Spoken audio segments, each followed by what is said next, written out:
Bismillahirrahmanirrahim. Halo semua, assalamualaikum warahmatullahi wabarakatuh. Ini pada video kali ini aku ingin membahas tentang trek sapi ya. Jadi untuk armadaku si Black Sweet ini itu belum pernah ya. Untuk muat sapi itu belum pernah. Padahal untuk hari ini itu ongkosan sapi baru bagus-bagusnya untuk kiriman ke Jakarta itu pokoknya ongkosnya itu istimewa banget, banyak banget yang nawarin aku karena aku kan cari-cari muatan itu susah. Tapi untuk bulan-bulan ini, hari-hari inilah minggu-minggu ini itu yang nawarin itu muatan sapi semua. Sedangkan ya terutama ini ya untuk pres aku nggak ada karena untuk sapi itu kan harus ada lubang presnya. Nih untuk lubang ini kan terlalu pendek untuk sapi itu berada di atasnya. Kalau segini dikasih pres, ini dicemplong terus dikasih pres itu kan sapinya itu dia terlalu mendungruk. Jadi kepalanya kan di bawah begitu kan, yo nggak bisa lah, yo menyiksa lah. Nggak bisa lah, bukan menyiksa lagi, memang tidak bisa. Karena memang untuk truk ini dari awalnya tidak didesain untuk muat sapi. Jadi dulu sama sekali tidak ada lubangnya. Ini kan dilubangi juga karena aturan kir. Terus untuk truk muat sapi itu lantainya itu harus double. Harus double. Kalau untuk ini udah di double ya. Karena memang udah kemakan umur, dulu juga udah di double, jadi memang udah kuat juga. Tapi masalah pres semua aku juga tidak punya. Terus yang utama ya sopirnya. Aku itu takut gitu loh sama sapi. Karena kita kalau muat sapi itu udah pasti paling enggak sopir itu harus berani megangin senar dadungnya lah. Kalau kita pas enak itu ya enak. Kita tidak perlu berhenti di jalan benerin enggak, tapi waktunya kita susah ya, itu sapi itu malah rebahan di bawah gitu loh. Jadi dia itu kalau udah di bawah udah duduk tidak berdiri, itu mau enggak mau sopir itu harus ini ya, harus mendirikan. Karena kalau tidak disuruh berdiri itu nanti kan biasanya diinjek-injek sama yang lainnya, terus bisa-bisa kalau fatal itu malah langsung mati. Jadi itu kan tekor. Jadi sopir itu mau nggak mau dia harus ikut berperan yes mengatasi sapi, walaupun terkadang ada kawalan ya. Aku disuruh ini, kalau memang nggak berani itu disuruh ngajak kawalan. Cuman aku ngajak kawalan kan kalau aku sama sekali tidak berani pegang dadung itu kan juga rasanya nggak enak banget lah, pekewoh.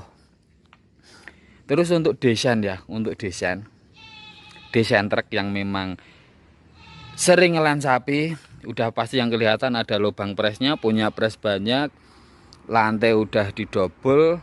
Terus untuk teman-teman yang sering lihat di depan itu ada selang ke bawah, itu digunakan untuk lubang pembuangan air ya, lubang pembuangan air kencing. Karena biasanya di antara belabak lantai itu kan ada dua, jadi di posisi tengah-tengahnya itu biasanya dikasih karpet, jadi memang bener-bener rapet, air itu tidak bisa turun mengenai bawah seses, nggak bisa, dia turunnya melalui lubang selang yang ada di depan itu.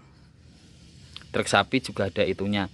Terus untuk truk ikan itu sudah pasti ada, karena untuk di dalamnya kan biasanya itu dilapisin dengan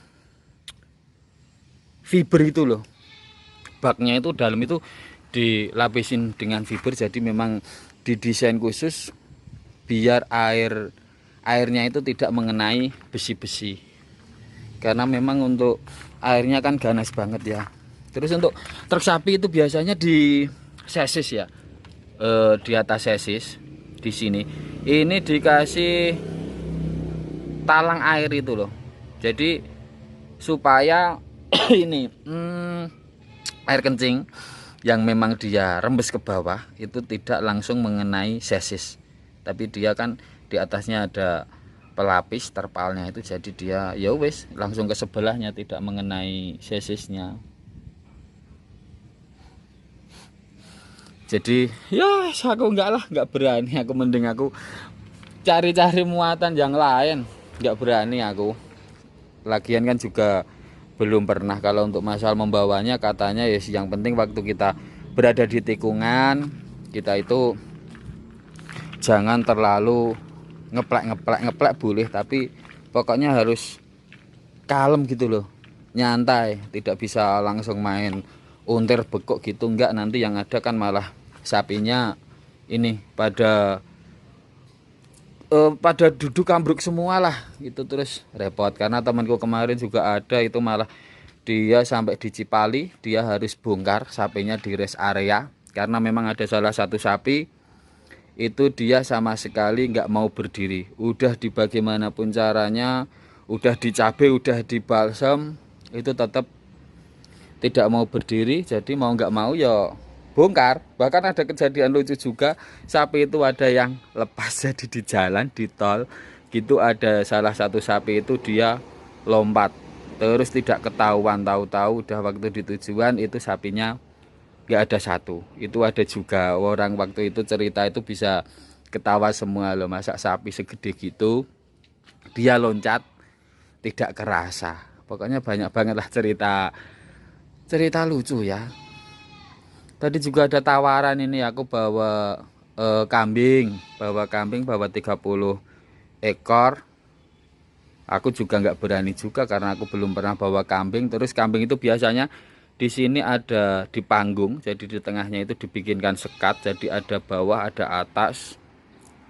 Itu mungkin untuk kambing baunya bisa lama banget. Nanti kalau aku ke Bali ini ya malah nggak dimuatin jeruk juga bisa. Karena di Jakarta pun di paketan kalau bau sapi kambing itu ditolak karena baunya kan menyengat banget, nanti malah bisa-bisa ke barangnya itu ikut bau ya. Jadi selain itu kita memang di bawahnya juga udah ada lemek ya, biasanya dikasih jerami ataupun sekam ataupun grajen, tai graji kayu itu buat lemek. Nanti habis bongkar biasanya kita juga harus buang itu lah. Aku itu bingung juga, itu kan mau nggak mau aku harus buang kotoran itu yang dibuat lemek itu. Buangnya di mana nggak tahu, orang yang sering bawa muatan aja terkadang dia juga bingung untuk buangnya kemana, bahkan sampai umpet-umpetan cari tempat buangnya itu cepet-cepetan seperti itu. Jadi ya selain spek yang penting untuk sopirnya ya, karena memang aku sendiri ini tidak aku bikin untuk truk sapi ya. Kalau sopirnya memang semangat buat sapi pasti udah aku bikinin, apalagi aku seneng sapi gitu pasti udah aku bikinin lubang, udah aku bagaimanapun caranya biar armadanya aman digunakan buat muat sapi. Tapi ya wis lah jarang karena memang aku sendiri juga tidak punya red muatan sapi rutinitas. Jadi ya wis lah seperti ini aja lah, nyari seadanya dulu. Ini pun aku juga mau muat ya, ini mau muat ke Sragen, mau bawa beras. Jadi ya lah, tadi sedikit video dari saya tentang kenapa truk itu jarang digunakan untuk muat sapi. Ini yang pertama dari sopirnya, terus dari armadanya juga speknya ya wis kasarannya kalau HP itu speknya lah itu tidak didesain untuk membawa muatan sapi. Jadi sekian, terima kasih, wassalamualaikum warahmatullahi wabarakatuh.